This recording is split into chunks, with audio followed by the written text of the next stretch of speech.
Nah, ini kondisi Indonesia dari perspektif ancaman. Nah, ini Pak, negara-negara tetangga kita itu jangan dianggap remeh. Mereka punya backing semua. Indonesia dari dulu kita menamakan diri sebagai negara non-blok, tidak memihak kanan kiri. Jadi kita kalau diserang oleh negara lain, kalau kita gak kuat, tinggal lama. Tapi negara tetangga kita seperti Selandia Baru, Australia, Singapura, Malaysia, Inggris, ini membentuk yang namanya FPDA, Five Power Defense Agreement. Jadi organisasi ini adalah organisasi persemakmuran Inggris Raya.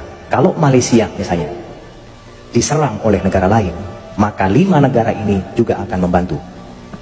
Kalau Singapura perang sama kita Pak, bukan hanya Singapura yang menyerang kita, tapi 5 negara ini akan menyerang kita juga.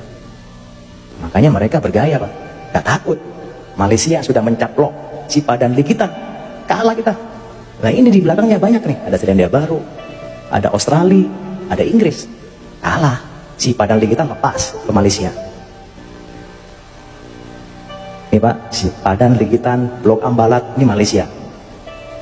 Singapura yang negaranya kecil, ya sebesar kota Malang, dia berani-beraninya Pak melaksanakan reklamasi pantai ke arah kita. Berani-beraninya dia tidak setuju menolak nama KRI Usman Harun. Apa hubungannya? Kok berani negara kecil? Ya berani karena ini Pak di belakangnya. Indonesia takut. Tapi kemarin Indonesia sempat tegas, oh nggak peduli.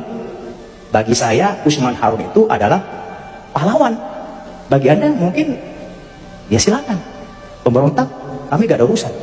Tapi bagi kami Usman Harun adalah pahlawan. Nah itu hebat. Berani kita. Kayaknya tetap mereka tidak ungkit-ungkit lagi. Nah ini Pak, ini salah satu bukti negara kecil kok berani gitu ke Indonesia. Kurang ajar ya kira. Ngelambak dia. Lawan Malang aja emang gak berani. Lawan Indonesia kurang ajar. Australia nah, menyadap pejabat tinggi kita, disadap SBY. Bayangkan, ini negara tetangga kita, jangan dianggap remeh, ini bisa berbahaya bagi kita. Ini skenario Pak, bayangkan, ini sudah mulai disetting, diskenariokan. Tiongkok nanti akan mendapat bagian Kalimantan. FPDA, Australia semua tadi itu, Inggris, Malaysia, Pulau Sumatera dan NTT.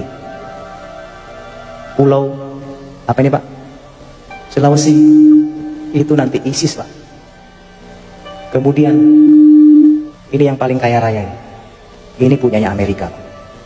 Ini bayangkan Pak, kita sudah dibagi-bagi seperti itu. Makanya Panglima TNI Pak paling getol sekali. Beliau menyampaikan masalah wawasan kebangsaan. Kalau negara kita, masyarakat kita tidak kuat Pak, seperti sekarang ini, mudah dihasut, diprovokasi, diadu domba, mereka akan mudah sekali Pak membagi-bagi kekayaan bangsa kita ini. Nah ini sudah ada desain dari luar yang jelas biar Bapak semua mengetahui. Ini mungkin orang nggak percaya, ya silakan nggak percaya nggak apa-apa.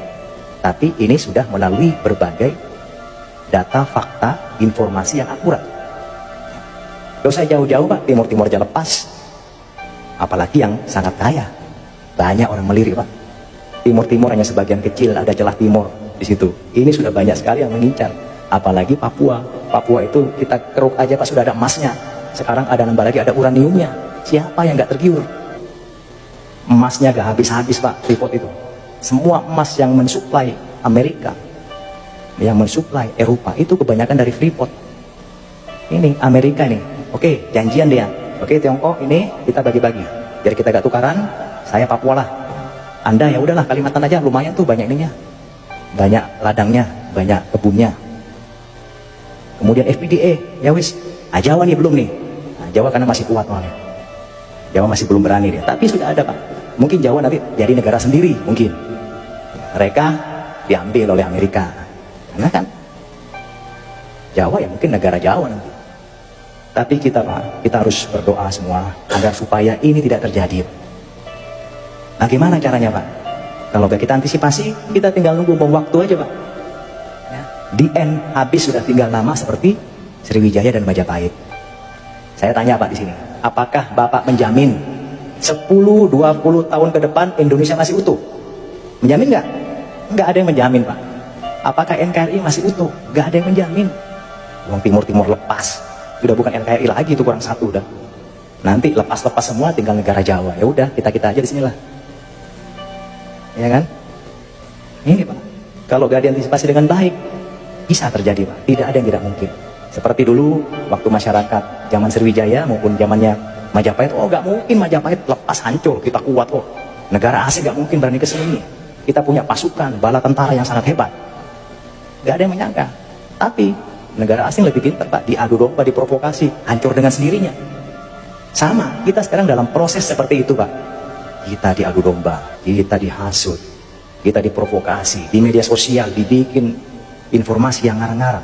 Akhirnya kita terhasut, kita marah, berantem, mereka senang Pak. TNI Polri berantem, wah senang mereka. Wah, TNI-nya udah mulai sama polisi sudah berantem nih, wah senang. Wah, umat Islamnya ini sudah mulai berantem nih, wah bagus, senang. Oleh karena itu, Bung Karno pernah mengatakan Pak, perjuanganku lebih mudah karena mengusir penjajah, tapi perjuanganmu akan lebih sulit karena melawan bangsamu sendiri. Berbicara masalah PKI, saya sudah menyampaikan tadi, itu semua ada invisible hands, ada desain dari luar. Cuman yang saya sampaikan tadi adalah dampaknya, Pak. Artinya Indonesia ini ke depan itu akan dibagi-bagi Pak oleh negara yang punya kepentingan. PKI itu salah satu dari proxy war mereka, ya Pak ya. Tadi saya bilang tadi di sana ada Tiongkok kan, Cina mengambil apa tadi Pak? Apa? Kalimantan. Nah, ya disitulah mereka Pak menyebarkan proxy war-nya menggunakan invisible hand-nya. Salah satunya ya PKI tadi. Jadi itu merupakan desain yang kalau kita berpikir itu belum sampai pikiran kita Pak. PKI itu sengaja memang sekarang digambirkan lagi. Tujuannya apa? Yang tadi itu. Tiongkok punya kepentingan kepada bangsa Indonesia. Salah satunya biar kita, bangsa kita semakin carut marut, dimasukkanlah isu PKI. Dibuatlah PKI akan tumbuh lagi. Memang akan tumbuh betul. Kenapa? Kita tidak boleh memungkiri Pak. Orang-orang yang berjiwa komunis itu sudah masuk ke kalangan kita. Masuk di pemerintahan, di DPRD, ya, bahkan di ulama. Mungkin juga di TNI Polri. Sudah ada Pak. Cuman kita gak usah lah, ini kan saudara kita semua.